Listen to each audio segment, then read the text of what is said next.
You may have seen a video I did on Switzerland in World War I. In that war, the country faced a situation where it had the Central Powers to the north and to the east, the Allies to the west and the south.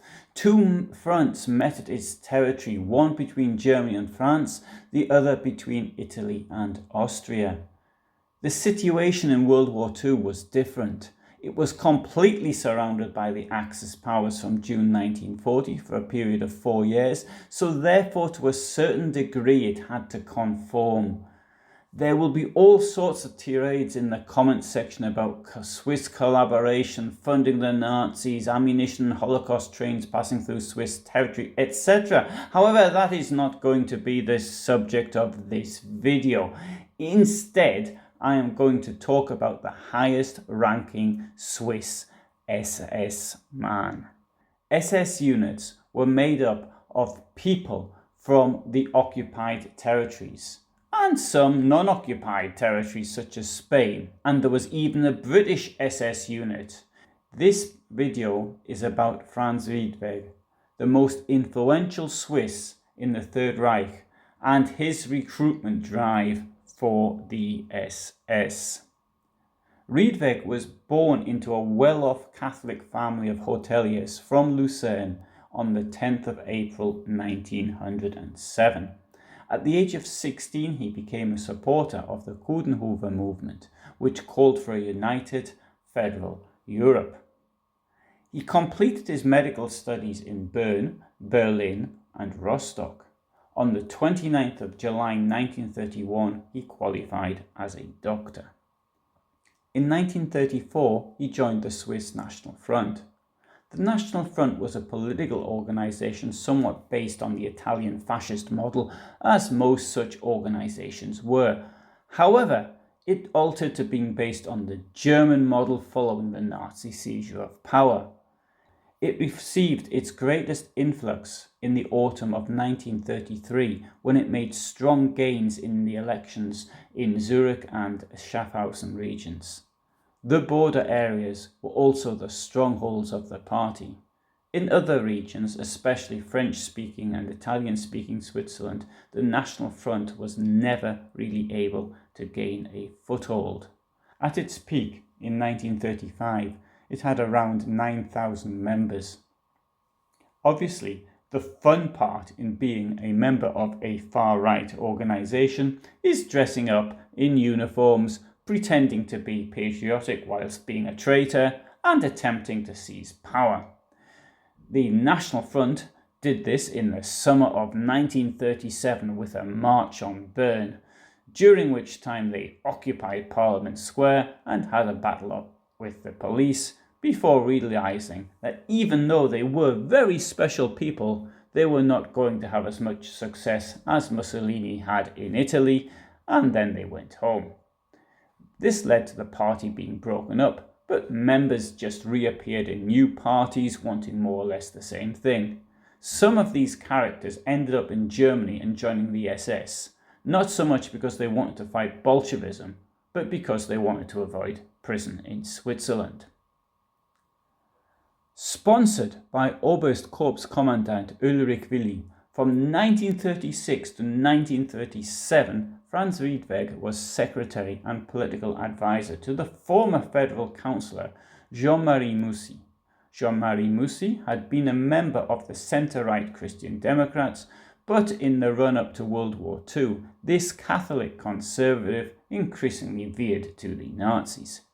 Mussy was clearly important in shaping Riedweg's political outlook, although he did not know how far his secretary was prepared to go.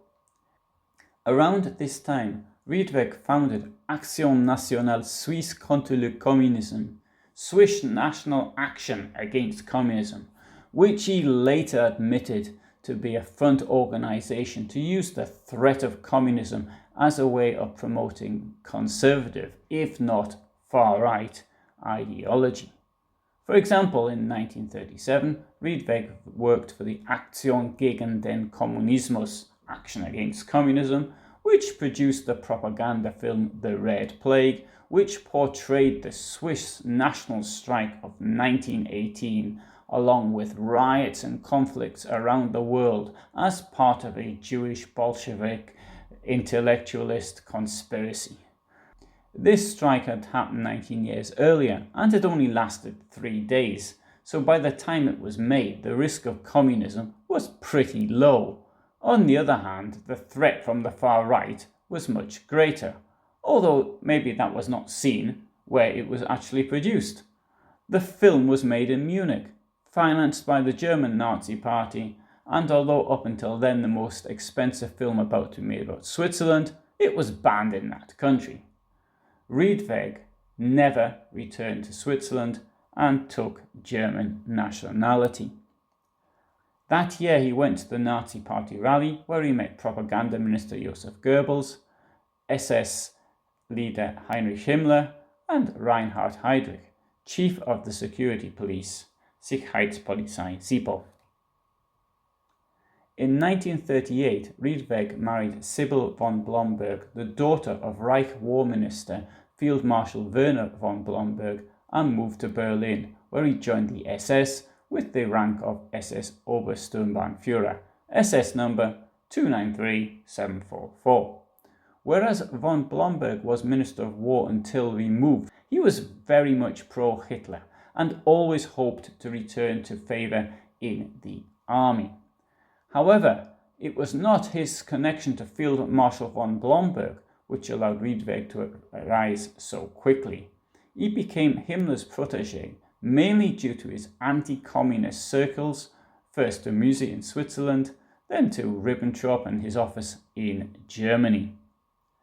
Riedweg joined the Leibstandarte SS Adolf Hitler and took part in the invasions of Poland and later in the 1940 Western European campaign, after which he returned to the SS main office in Berlin, where he worked as a medical officer.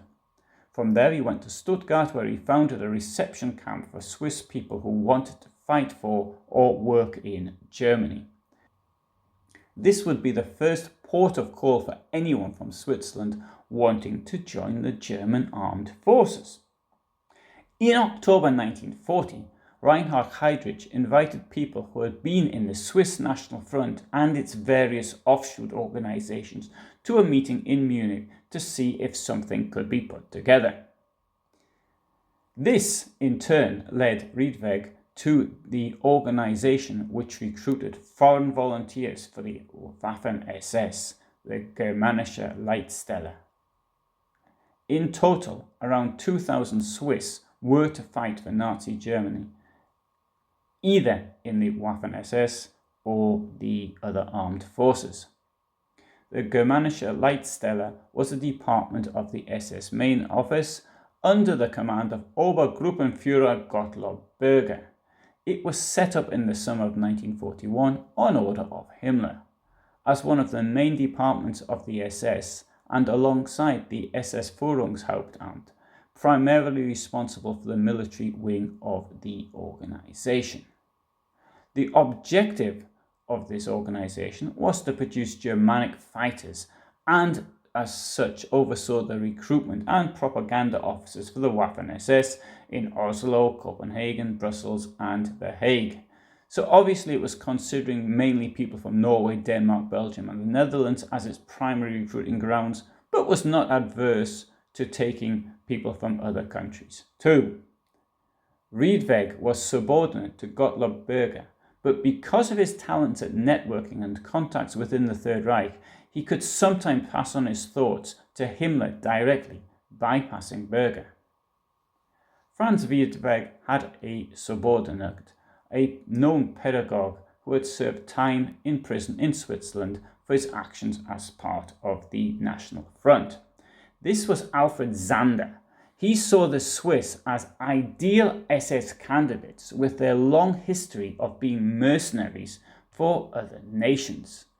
He wrote, "The Swiss man is an ideal soldier when he is well led and he knows what he's fighting for. Our forefathers fought for hundreds of years for Kaiser and Reich and for the freedom of the Germanic peoples. Then the Swiss sold themselves to the French for 300 years. Would it really be a departure if in the future the youth of Switzerland engaged themselves on behalf of Europe and their own race? There is, of course, something somewhat illogical about the Swiss fighting for their own race when it is made up of Germanic and Latin communities, the latter two being French and Italian, but I have noticed that logic is a gift that in general racists don't tend to have.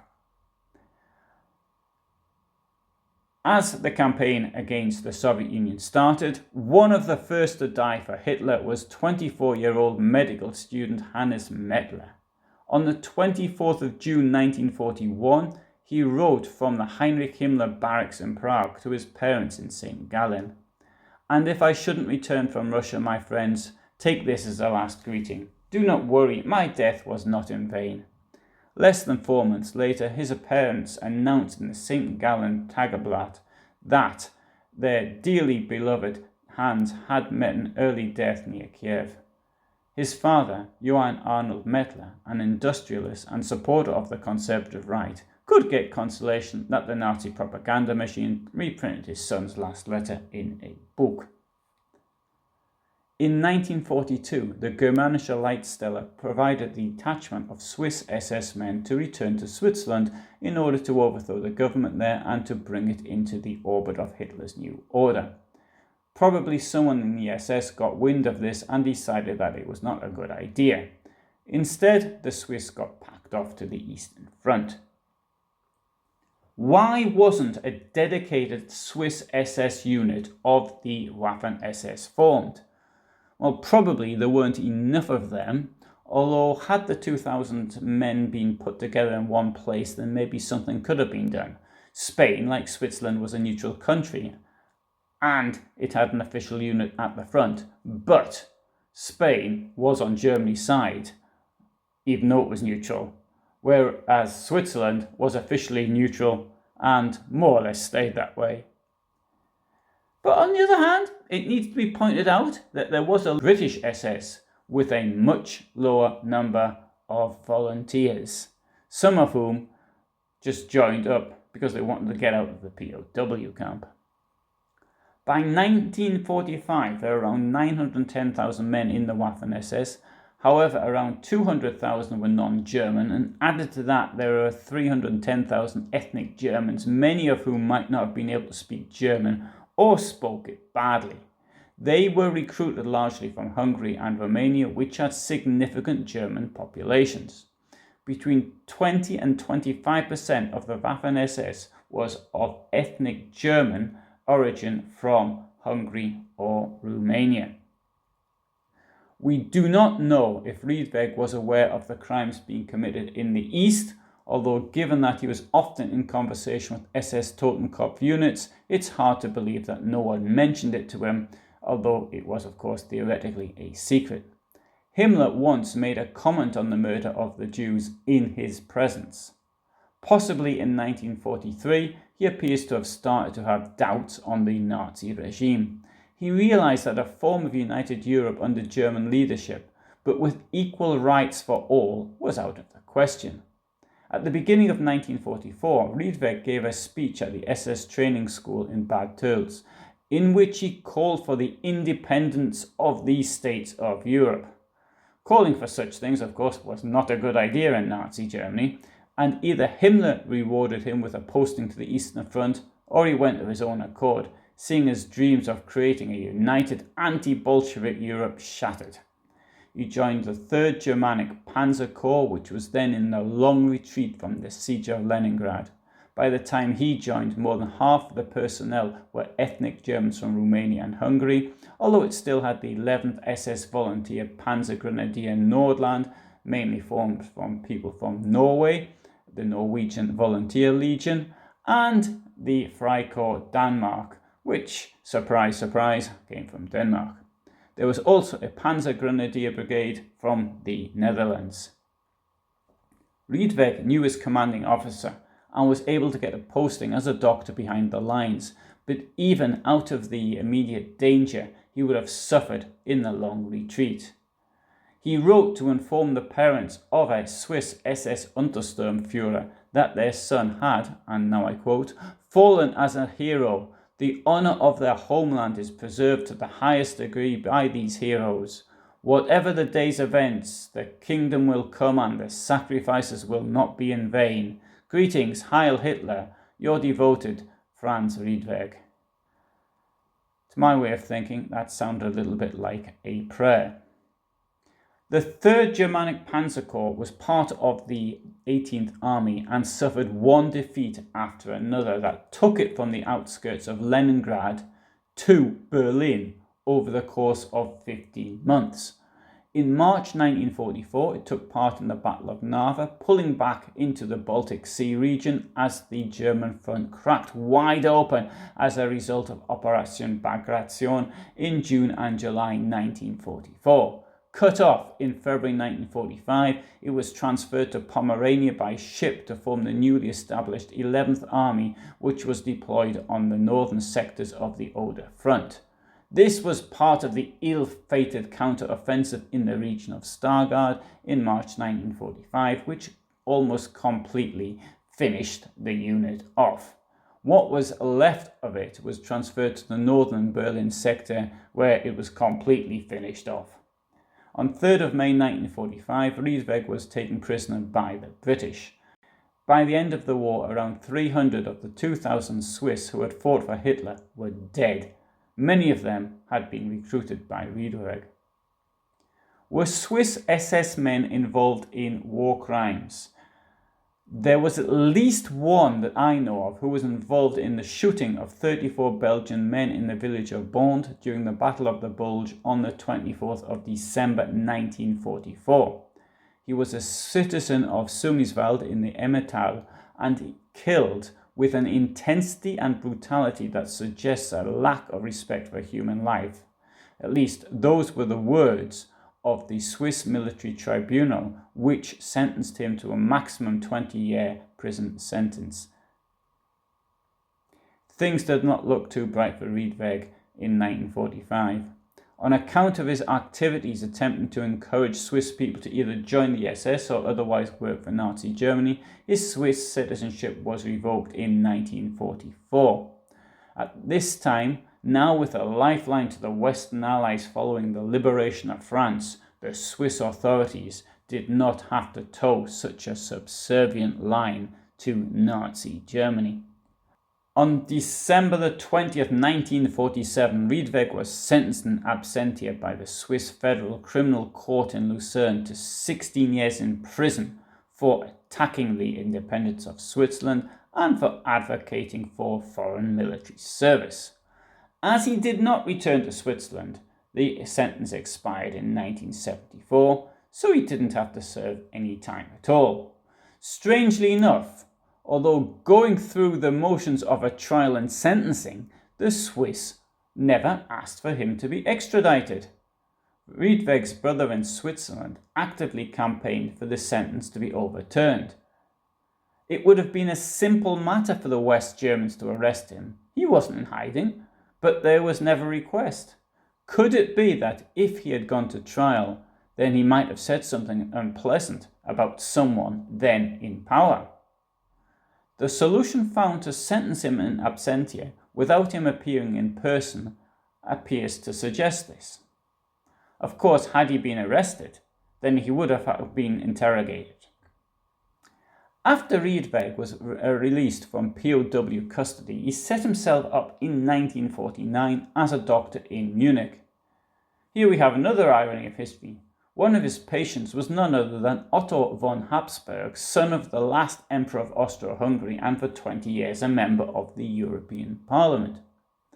Despite the doubts he had felt in the second half of the war, Riedweg continued to believe in National Socialism until his death, although perhaps it wasn't the same National Socialism as Hitler did with its criminality. In West Germany and then Germany, he continued to write against communism and attend meetings with like-minded people. He gave an interview, which you can see on the YouTube channel Zeitzeugenportal, and there is a link below to it. You will of course need to understand German. Riedweg died in Munich on the 22nd of January 2005 at the age of 97. I would now like to add a little postscript to this story.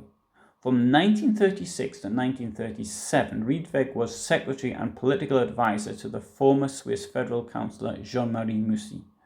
Mussy was pro-Hitler, driven by anti-communism and his tendency towards authoritarian regimes. After failing to be elected in 1939, he openly showed himself to be a supporter of the Axis powers and their new order, supported by their military successors during the Second World War. He maintained relations with far-right personalities in Switzerland. So far, so bad.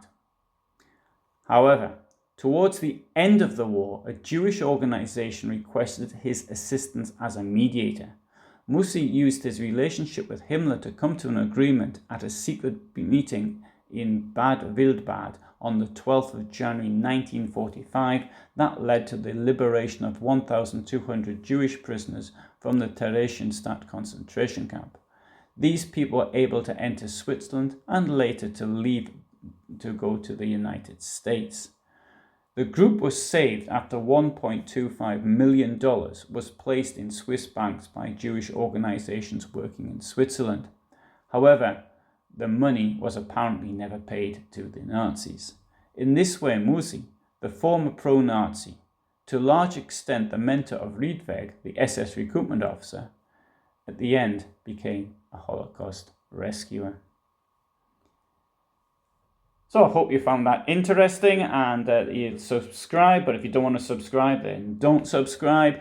For those who are interested, I upload every Friday, always, and that is at 8 o'clock in the evening, my time, Central European time, 7 o'clock in the UK, and I think it's 11 o'clock in Los Angeles, and it's all sorts of other times in other places as well. I often upload at other times as well, and they're the ones, other times maybe shorter videos, but they are still videos which get uploaded. So thanks very much for listening to me, and all the best from me.